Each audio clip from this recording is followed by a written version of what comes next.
click කරනවා INSAFINFY Tech YouTube channel එකට. හරි.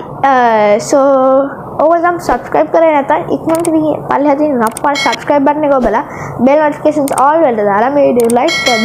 මේ වීඩියෝ like එකක් දාලා මේ වීඩියෝ එක share කරමු. ඔයාගේ අදහස් පල්ලෙහා comment කරන්න. හරි.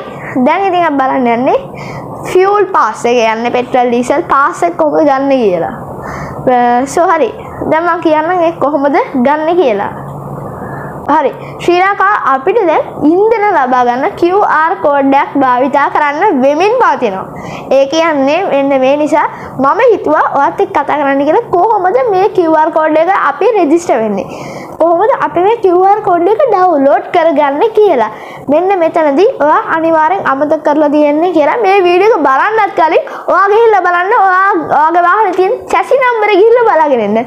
ඒ වගේම වාහනේ රෙජිස්ටර් කරලා තියෙන නම්බරත් මතක තියාගන්න. මෙන්න මේ නම්බර්ස් එක හොයාගත්තට පස්සේ ඔයාට පුළුවන් fuelpass.gov.lk ට ගිහිල්ලා මේක රෙජිස්ටර් වෙන්න. මෙන්න මේක ඔයා දැනගන්න ඕනේ. ඔයාගේ ෆෝන් එකේ තියෙන ඔයාගේ ෆෝන් එකේ ලැප්ටොප් එකේ හරි PC එකේ තියෙන ඒ කියන්නේ මොන හරි වෙබ් browser ඒ කියන්නේ Mac OS Google Chrome නැත්නම් Google Chrome එකට ගිහිල්ලා මෙන්න මේ fuelpass.gov.lk කියලා සර්ච් කරාට පස්සේ ඔයාට මෙන්න මේ වගේ වෙබ් පේජ් එකක් පෙන්නයි. මෙන්න මේකට ගියාට පස්සේ ඔයාට ගිහිල්ලා කරන්න තියෙන්නේ ඔයාට ගිහිල්ලා බටන් එකක් තියෙනවා අර රෙජිස්ටර් කියලා. අන්න ඒක ප්‍රෙස් කරන්න මෙහෙම. ඊට පස්සේ ඔයාට අදාළ කරන දේවල් ටික මෙහෙම ෆිල් කරන්න තියෙන්නේ. personal details එකට පහලින් ඔයාගේ NIC number ඔයාගේ NIC number එක ඇතුළත් කරන්න වෙනවා. ඒ කියන්නේ ඔයාගේ national හරි. ඔයා කලින්ම දැන් ඔයාගේ phone number එක දාගන්න. ඊට පස්සේ දැන් මම මගේ phone number එක දාගන්නවා. ඊට පස්සේ මම කියන එවන්න කියලා. ඊට පස්සේ OTP එකක් එනවා මගේ phone එකට.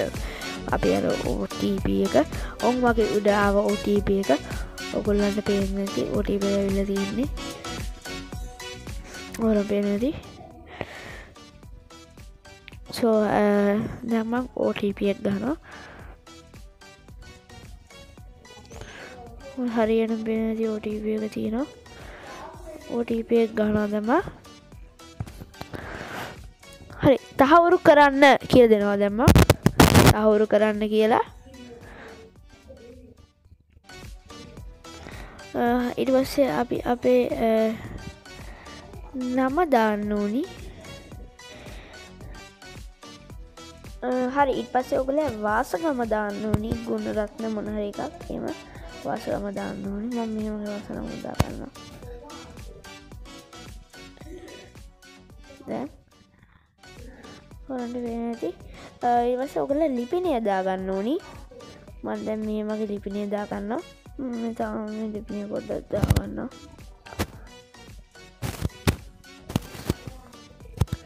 ඔයගොල්ලෝ හරිම ඩීටේල්ස් ටික දෙන්න. ඊට පස්සේ මම දෙනවා මෙහෙම මීරංග කියලා ඔප්ෂන් එක. හරි. මීරංග කියලා. ඊට පස්සේ වාහන දැන් ඕන් මෙන්න මෙහෙම එහාට ඔයාට ඕනි ඔයාගේ වාහනේ පොත මේ වගේ වාහනේ නම්බරේ ටයිප් කරගන්න ඕනි. දැන් මම මෙහෙ ටයිප් කරගන්නවා වාහනේ නම්බර එක TF 66යි 22 කියලා ටයිප් කරගන්නවා. මෙන්න මේ වගේ මේක මම ටයිප් කරගන්නවා. හරිම එක දාන්න. ඊට පස්සේ වාහනේ chassis නම් වාහනේ වර්ගය මොකද්ද?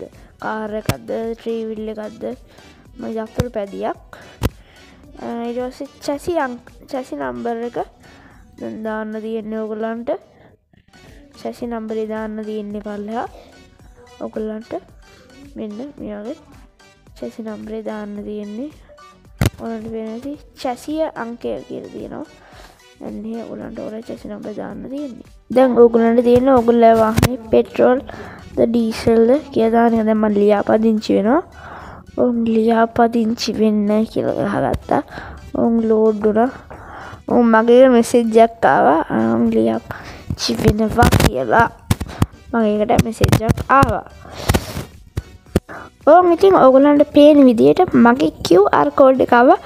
දැන් මම මෙහෙම QR code එක download කරගන්නවා. thank you video බලුවට. එහෙනම් අපි ඊළඟ වීඩියෝ එකේ හම්බෙමු.